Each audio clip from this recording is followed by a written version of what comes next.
In the quest for Halloween haunts, there's no better place to begin than a historic house of horrors.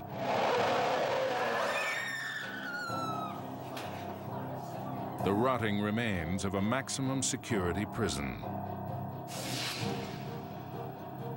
Opened in 1829, Eastern State was the first penitentiary designed to hold every inmate in solitary confinement, forcing them into reflection and repentance. For 142 years, this fortress housed incorrigibles like Al Capone, and many of them were driven to madness. The dream for a haunted house designer is a building that's already creepy, already deteriorating and decrepit, and Eastern State Penitentiary is obviously that building.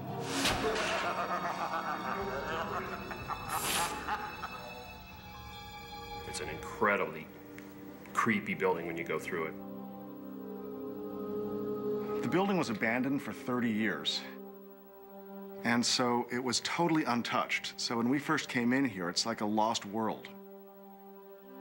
You know, you open the drawers and the furniture and there's still pens and papers inside. It's incredibly eerie.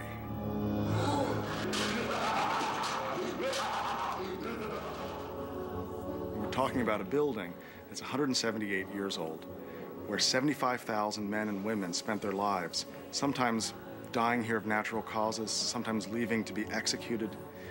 Just a lot of energy in this building.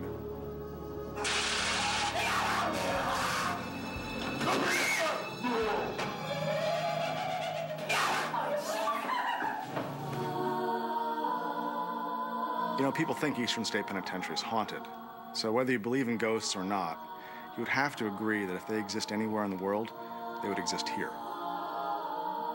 The building, after all, was designed to intimidate. That was its whole purpose. As the first few customers arrive, they don't have to wait long for the show to begin. At Eastern State Penitentiary, the terrors come looking for you. My job basically is to entertain the crowds while they're waiting to get into the haunt. The waits can be up to 2 hours. So if people want to be entertained while they're out there, normally they put their best actors outside in the front so they can entertain the crowd. People bug out here all the time. People freak out. It's so much more intense than they're expecting. Destination, your worst nightmare! I'm a librarian all day long, so I get to be a zombie at night. It's a completely opposite experience, and it's really fun. I like scaring people because no matter how many times you see someone get scared in the same exact way, it's exactly as funny every time. We're gonna go inside and get scared. I'm not going in. Unlike many houses of horror, Eastern State doesn't fall back exclusively on supernatural threats. Keep moving! Instead, it uses its natural environment to exploit the fear of something very real, a maximum security prison. We open the show with an attraction called Maximum Security, and it's a real cell block built of poured concrete, 1927, and it's just so incredibly intimidating to walk into the space, and you know it's a real prison. A lot of startling things happening. We kind of try to shell shock the visitors. You're not in Kansas anymore, Dorothy! A new touch added to Eastern State is the Night Watch, a walk through the prison at night with only a flashlight.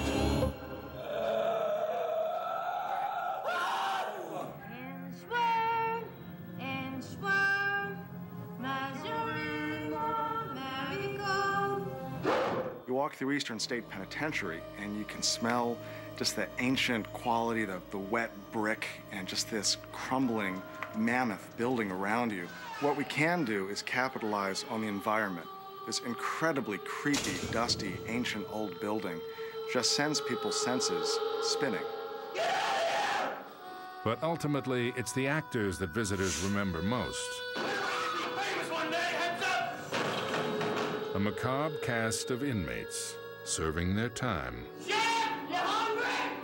We got some fresh meat coming! Well, we have 130 people on staff.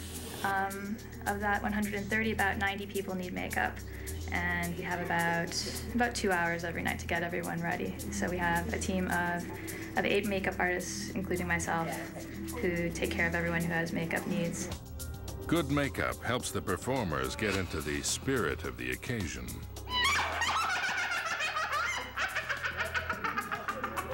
Rubber masks are one way to go, while others prefer the natural way to look unnatural. At the moment, I'm getting gelatin and a crunchy breakfast treat plastered to my face. Cornflakes, Rice Krispies. I tend to be inspired by all the textures you find in the prison. There's a lot of crumbling walls and rust and peeling paint. I'm trying to kind of take a little bit of that and put it on his face, basically. They kind of mold to my natural facial features, and I can make all sorts of snarls, nasty faces, and the makeup just goes along with it. Heading off to their labor of love, the actors understand that this is an opportunity to exorcise their demons. The biggest scares, believe it or not, are things that are camouflaged. You're standing in a room and you're looking around, and something that you thought was inanimate is actually a living person. Smells like someone needs to change their pantaloons. We're not big into the gore. We go more for startle and for suspense. And there's actually a symbiotic relationship between the person that's scaring people and the people that are getting scared. The actor gets an adrenaline rush as well, so there's a symbiotic relationship between the two of them. The timing of scaring someone is a lot like the timing of a joke. There's a setup and there's a punchline, and they're always the most effective. People don't realize they're being set up. We heard that before, but we never went. She's never been here. I was here last year. Yeah. Our hardcore actors go for the big dudes. They go for the frat boy.